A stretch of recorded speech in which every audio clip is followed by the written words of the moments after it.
Closed captioning of this program is made possible by the Fireman's Fund Foundation. Has been months since your wagon train. California state workers fight to keep their retirement benefits as the debate over pension reform remains at the center of the budget battle in Sacramento. Hundreds protest against Wells Fargo's foreclosure policies at the bank's annual shareholders meeting. 9 major candidates vying for San Francisco mayor face off in their first debate. San Francisco's a non-traditional city, and this is a non-traditional election. And local actor Jeff Hoyle muses on growing old in his one-man hit show, Geezer. Gum recession, minimally attached gingiva. Coming up next.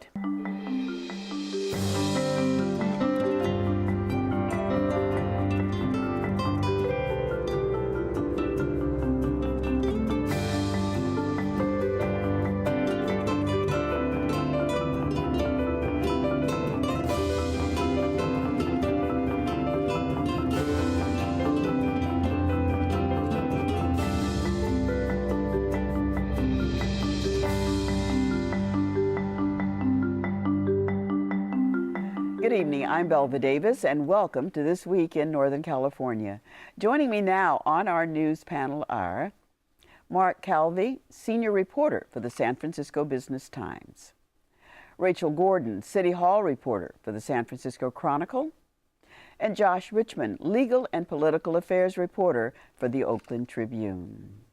Josh, about pensions, how deep a cut are lawmakers asking state workers to take in their pension fund? Well, that's sort of the $400 billion question, isn't it? There are a lot of proposals out there. This was sort of the week when all the rhetoric came to bear in Sacramento. I mean, this obviously is a problem that's been out there but ignored for a long time. It's come to a boil now that the recession had devastated the markets, and with them the pension funds, the money that they had built up. And the estimates vary of what our unfunded liability is right now, but somewhere maybe around $400 billion. It's a lot of money. You're saying that with a B? With a B, not 400 million, $400 billion. And that's not something we're going to grow our way out of. The reforms are needed. And there are some abuses of the system. I think everybody agrees on that as well.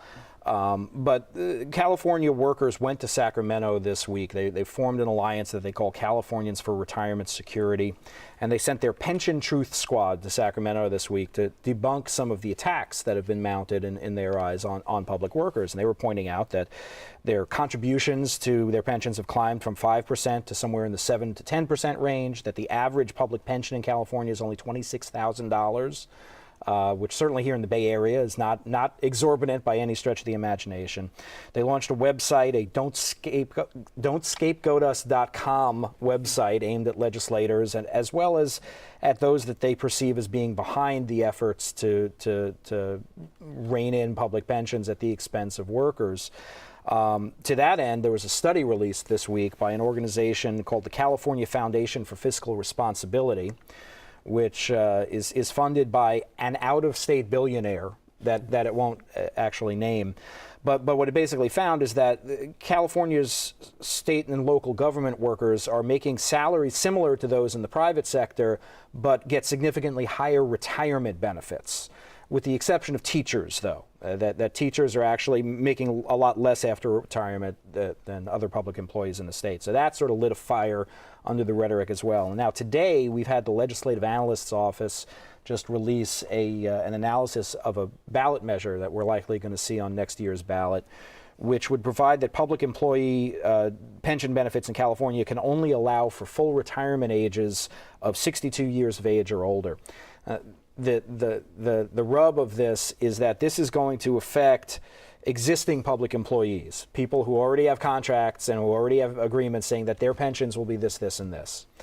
And what the LAO said is that this probably would save a lot of money over time, but it's definitely going to be challenged in court, and we'll have a hard time standing. Josh, is there someone in the state legislature, where it's not coming, I don't think, from the governor's office, who's championing this, or are the proponents of reining in pension costs? Are they going to go straight to the electorate on this? Well, you know, it depends on what you mean by championing reining in pension costs. I mean, somebody like State Treasurer Bill Lockyer, who is a Democrat's Democrat, to be sure, has been saying for years that we absolutely have to get on top of this.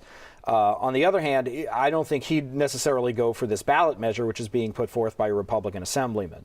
So, you know, everybody knows that their problem is there. They're all coming at it from different ways. The governor had put out a plan last month, which a lot of people sort of felt is sort of tinkering around the edges. You know, the Little Hoover Commission had found, had said that you really can't tackle this problem without affecting the benefits of current employees, the retirement benefits of current employees. And yet there's this huge legal obstacle to that, and a huge political obstacle as well, to be honest. The unions have a lot of sway. Will the eyes of the nation be watching California, you know, as a trend-setting state? To some extent. I don't think we're in line to become the next Wisconsin necessarily, because I don't think our political atmosphere is really conducive to that. I mean, you know, Wisconsin had a Republican-dominated government that was eager, if anything, to take on public worker unions. I don't think Democrats in California are really wanting to do that necessarily. Josh, we're talking about this because the state has been on track for a big crash. And that was because of a budget that it needs. Right. Can this help solve? I mean, no. This has absolutely nothing to do with this year's budget deficit whatsoever. That's a whole separate problem. So, you know, Josh, you could tinker with this all you want. The only political connection is that there are Republicans who are saying that they won't agree to a budget deal without significant pension reform. And the unions, though, are they willing to give right now? Like in San Francisco, the unions are at the table with the elected officials and some business leaders trying to come up with a plan people can live with. Sure. While they have their websites and their protests, or they're saying, we know they there's say a problem, we've got to do something. Absolutely, and they've already started. I mean, as they were quick to point out this week, you know, they agreed to legislation last year that saved hundreds of millions of dollars. They've been agreeing to new contracts that have them contributing more to their pension funds. So. Well, we moved from one problem that we have talked about for a couple of years to another problem that's got a new set of headlines, and that is anger at bankers over people losing their houses. Absolutely. It's a very emotional issue, and it was on full display at this week's Wells Fargo annual meeting. There were several people there speaking to the CEO saying they want a foreclosure moratorium, which the bank refused to do. There was 8 people were arrested for trespassing and removed from the meeting, which added to the drama. As 5 left arm in arm, someone said profit over people isn't good for the United States. I think you're really seeing 2 or 3 years into this foreclosure crisis, the anger crystallizing, people becoming savvier. There were press people calling the reporters ahead of time to advocate for various shareholder proposals, including one that would call for an independent review of Wells Fargo's foreclosure procedures. So anger is definitely mounting. And the meeting also demonstrated, too, how national Wells and these banks have become. There were Milwaukee residents speaking, saying we want help with foreclosure blight. A Nebraska homeowner saying he can't refi because his house has fallen so much in value. And even a pastor from Antioch who says his church is suffering because so many parishioners are losing their homes and forced to move away. So, Mark, was there a message at all with the folks who are making the decisions that, okay, we're not going to have a moratorium on foreclosures, but maybe we can re-look at the policy, try something new to not have everyone angry at us? I think clearly they are trying to help people. They pointed out they've helped 700,000 people modify their mortgages. They've held home preservation workshops in Oakland and elsewhere. Again, having one-on-one meetings to try to help these troubled homeowners.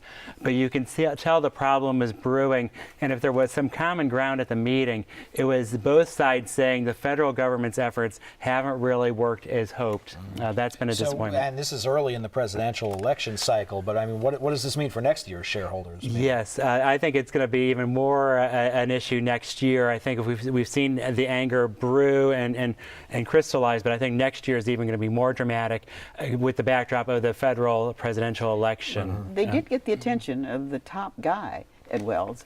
Tell us about his response to being, and why was Wells selected?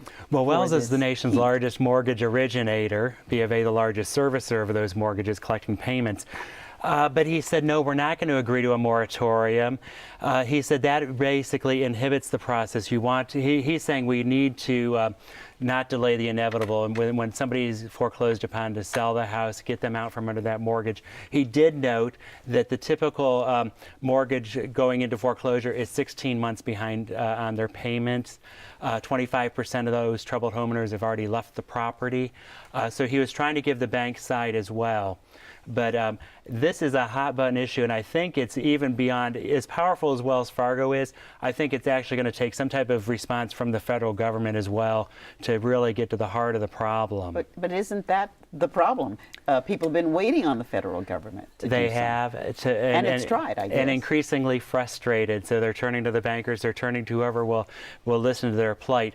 We're also seeing it's really moved beyond the subprime marginal borrower into the heart of the middle class, and you even have people that are now able to pay their mortgage saying, wait a minute, it doesn't make sense for me to pay a $250,000 into a black hole because my house is worth less. And so these so-called strategic defaults, I think, will even make this issue more pressing next year as more people decide they're going to just walk away from their mortgage. But are we seeing it? I mean, you said more people might walk away from the mortgage. Is this slowing at all? Is it still the housing crisis that it was a year ago, 2 years ago? Is there any light at the end of the tunnel, to use a great cliche on that? I mean, Well, B of A says the delinquencies are falling, but the problem is so great already, and I don't think we're seeing the light at the end of the tunnel just yet. And I thought John Stump, the Wells Fargo CEO, captured the heart of the problem is there aren't enough jobs in America. There's the long-term unemployed, and the federal government's efforts to fight foreclosures never addressed if you had no income at all,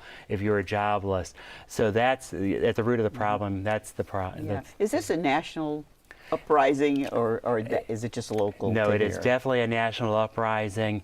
So when you go to Phoenix and these other hard-hit areas, it's going from coast to coast. Mark, how did people know to come to this meeting? Was there some kind of email alert that went out saying if you're from Milwaukee or Antioch or wherever, come to this meeting and make your point? No, how do people know to do that? I think people view these meetings as an opportunity to sway and have a voice in front of a major corporation that may be able to affect change. So they make a point of coming to have their voice heard, and they were very successful in doing that this week. A throwback to the old protest days. Absolutely, yes. And some companies moved because of that. Absolutely. Thanks, Mark. Rachel, you had the privilege of being at the first debate for the hopefuls to head and lead the city of San Francisco this year. Right. What was that like? We could have used some protests to spice things up a little bit. I mean, this really is the opening of the campaign season for mayor of San Francisco. This is after Gavin Newsom and Willie Brown, and we have the caretaker mayor, Ed Lee, who's there. But there are about 36 candidates who have said they're running for mayor so far. 9 leading contenders. You go like, how could there be 9? But there really are. No one yet has broken out of the pack. We have 4 former supervisors. One of those is State Senator Leland Yee. We have 2 sitting supervisors. We have the city assessor, recorder, the city attorney. It's like, and one kind of political newcomer, venture capitalist Joanna Reese, is in the race as well, and she's in that mix as a leading contender because she's been able to raise some money as people are going, Joanna who? 36 candidates. I can't decide if this reminds me more of the gubernatorial recall where we had 100-something or the current Republican presidential field. Either way, there seems like there are a lot of people running who don't have a chance. But is this the legacy of Jean Quan beating Don Parada in using ranked choice voting? I mean, do people see this as an opportunity to have surprise victories now? There is that element of it. It's also because we don't have an incumbent running. Ed Lee said he's not going to run for election, so this is a chance for people to go in because of term limits. Right. Ex-supervisors are looking for something to do. A couple of people who are in the race who don't have term limits. There's the city attorney Dennis Herrera and the assessor recorder Phil Ting, so they don't have to worry about that. Leland Yee, the state senator, has to get out of the race. So it's interesting to listen to what they had to say yesterday. It was a fairly narrow focus of what the debate was about. It was about service and community engagement. It was held at USF. and it was at the Leo McCarthy Center, I think, for service it's called. So there weren't a lot of fireworks built into that, because is a politician going to say, no, I don't want volunteers, no, I don't want people to be engaged in the community? That wasn't going to come out. But they touched on the budget. A couple of the candidates touched on pension reform, which really is going to be the hot button issue in San Francisco, because there's very likely going to be a measure on the November ballot. They didn't get into the thorniest issues in San Francisco, the condition of the streets, homelessness, muni, which we see the service standards are falling backwards again. Those issues weren't touched on. This is really an opportunity for the candidates to kind of just get their names out there. They've been spending a lot of time in the last few months kind of with smaller, I like to call them niche groups, raising money with them and also trying to snag some coveted endorsements. Okay, well, you said we had a caretaker mayor that is not going to run. Is there something that will prevent him from changing his mind? His word is one thing. He said he's not going to run. Now, there's always people are talking about, the Facebook page, Run, Ed, Run. He has a lot of goodwill right now. A lot of people from the business community, even some of the progressive elements in San Francisco, a lot of folks just out in the neighborhoods like this guy. He's not flashy. He's just getting down to work. He doesn't play games. But as soon as he says, actually, I want to be mayor, that changes the equation altogether. I think that's when people start scrutinizing him, when they say you went back on your word. He's been adamant that he wants to go back to his old job as city administrator. In fact, the Board of Supervisors are moving in that direction now. They had to do a legislative change to allow him to do that under the city's ethics laws. So he's going that way, but you can never say never. It seems like the stage is being set for a wild card surprise. Do you think that's likely, that we're going to be taken by surprise given? It is, and that's exactly what Josh was touching on too, because we have for the first time in San Francisco mayor's race ranked choice voting. So voters are going to vote for they have the opportunity to vote for up to 3 candidates in order of preference, and that really puts it out there, like, who could it be? No one has been able to figure that out yet. We saw the surprise in Oakland with Jean Kwan going over Don Parada. Dennis Herrera's campaign manager was Don Parada's campaign manager, and he goes, look, folks, lesson learned. I know I'm not going to do that. Ex-supervisor Bevan Dufty, who's running for mayor, one of his closing lines in last night's debate was, look, you have to, when you're going out to consider who you want for mayor, don't just think about your number 1 candidate. Think who might be a good second, who might be a good third. They're starting to build alliances. Right now, we have one candidate, John Avalos, member of the Board of Supervisors, who's kind of the candidate of the left, if you can call that. And we were talking before the show, everyone in San Francisco is on the left. How's that possible? But John Avalos he's a former aide of Supervisor Chris Daley. He came up through as an organizer with the biggest public employees union in San Francisco. He was a former social worker. So he might get that lock there, but could he win just on that alone, or do you have to reach out to a broader audience? Quickly, was Chris Daley, former supervisor, planning to run, thinking about running? He was thinking about running, and in fact, he said that if someone like John Avalos or David Campos, who's another supervisor, if they didn't get into the race, then he would run. And I think that's one reason that John Avalos might have gotten into the race is because Chris Daley is so, how should we say this? There are a lot of people who don't like him, and there are a lot of people who do, but they wanted someone who can maybe work with a broader audience. Right. In addition to talking about politics, the other thing that's the love of your heart is talking about baseball. A little bit. Today is a very special baseball day for a very special person. Right. Now, I think if Willie Mays wanted to run for mayor in San Francisco, I think we could call the race right now. He might have a good chance of doing that. But, Belva, it is his 80th birthday, and the Giants are going all out this weekend at AT&T Park to celebrate the man who really epitomizes baseball. Well, that's a good thing, because we're moving now to another story. Nothing to do with him, but to do with people who are maybe 80 years old. Next, a comic tour de force about the highs and lows of getting old. Geezer is a critically acclaimed one-man show that's selling out audiences at San Francisco's Marsh Theater. In a moment, David Iverson will talk with the writer and star, local actor Jeff Hoyle. First, a clip from Geezer. Welcome to Disease, the video game. All rights reserved. Your pregame profile. 65-year-old white male. Varicosities, right leg. Age-related benign prostate enlargement. gum recession, minimally attached gingiva.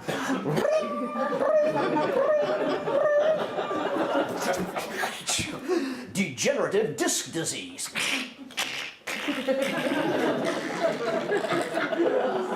Are you ready to play? Jeff Hoyle, welcome. Where did that idea come from, the idea of turning death into a video game? It's a game you can never win.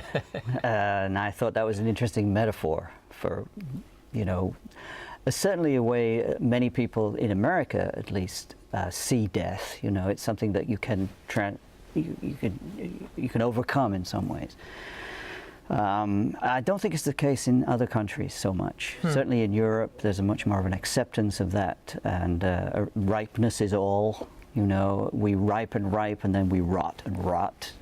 We're all in the same train. Is that part of what you wanted to do in the show then, is to look at all the various ways in which you come at death, and that the way you look at that obviously changes as you go through your own life? Exactly. I mean, I'm just trying to take the lid off the box, open the box and say, look, everybody has these feelings. So let's look at them and let's accept them and see if we can make it better for ourselves, and rather than ignoring them. When did you start thinking about doing this? You just had a rather significant birthday, right? Does that all coincide? Yes, the next big thing, Medicare. Wow, it did coincide. Friday was my birthday, the 15th of April, tax day. Also the anniversary of the sinking of the Titanic. I've been thinking about this for about a couple of years now. I started doing this old geezer character around the dinner table, and it got lots of laughs because people, they could see me transforming. There, I'd really get into this. All right, I treat every day as if it were your last. One day you'll be right. And not hearing things, and sometimes my daughter will call me Gramps. You know, she'll say, "Oh, Gramps, come and look at you," and she'll wipe my face like this. Yeah. And I play along. And the play also gives you an opportunity to also be the 12-year-old you once were. So it calls upon that sort of physicality. It must be an incredibly challenging thing to do, to go from being 12 to being 85 or whatever, as you do throughout the course of the play, and back again. It's called acting. I mean, you learn how to do that. And particularly my thrust with acting is to be able to do lots of different physically based roles. I like to think of it, if I want to justify it in sort of intellectual terms, it's like the ancient pantomimus, from which pan meaning everything, mimus imitator of. So I get to imitate everything: lights, bacon frying, snails, my father, my grandfather, me when I was 12. It's a plethora of things that I can throw at the audience. And there's a point in the play where you could sort of do this quick autobiographical sketch that you were in the Ozarks, and that took you to San Francisco, and that took you to The Lion King, and that took you to being old. And so it's a way of calling upon all that you've also done in your acting career, all of the work you've done in Pickle Family Circus and Mime, to bring all of that together. Yeah, and I think, interestingly enough, what I'm trying to call upon are large archetypes that people would recognize and pin them to their own lives. Yeah. What were you like when you were 40? I've even thought of having a gallery of photos of people, audience members, who would bring in themselves at age 40 and themselves now at age 65, those who have made it that far. And we put them together, and we can laugh at them or wonder at them or marvel at them, but see them as part of life. And one of my favorite lines in the play is when you look fondly to the time when both text and friends were nouns. Right.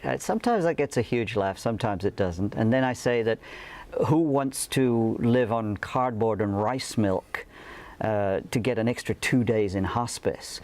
Cook with butter, you know, yes, exercise, but come on, it's life. You know, we're never going to get out of this thing alive, as they say.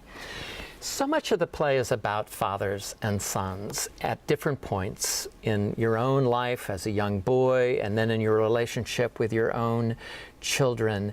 Tell me something about what you drew upon there. There's a wonderful scene where you go back and visit your parents as a young man, and you bring them a bottle of wine, the kind of thing we all do, and then you realize what am I doing? That's not who my parents are. It's completely inappropriate for them. And then later when I'm with my children and they bring friends over, I'm completely inappropriate to them.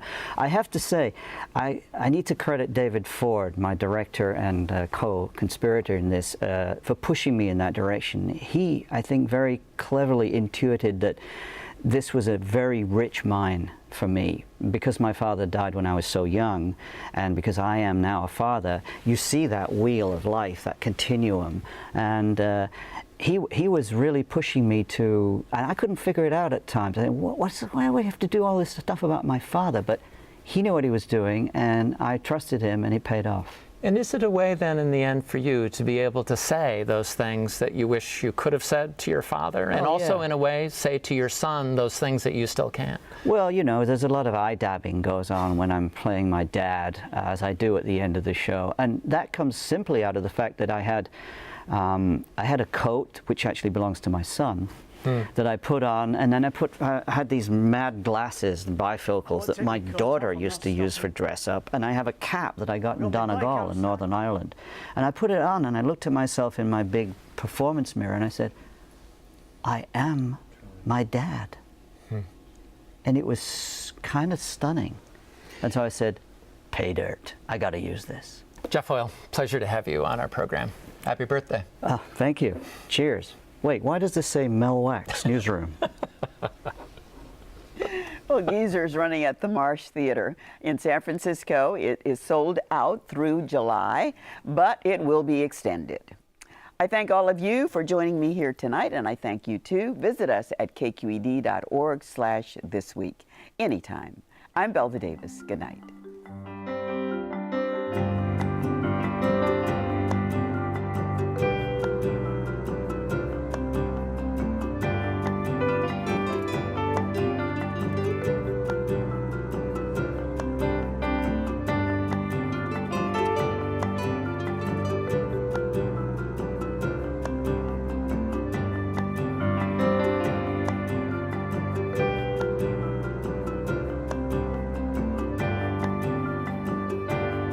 Major funding for arts programming on This Week in Northern California is provided by Diane B. Wilsey.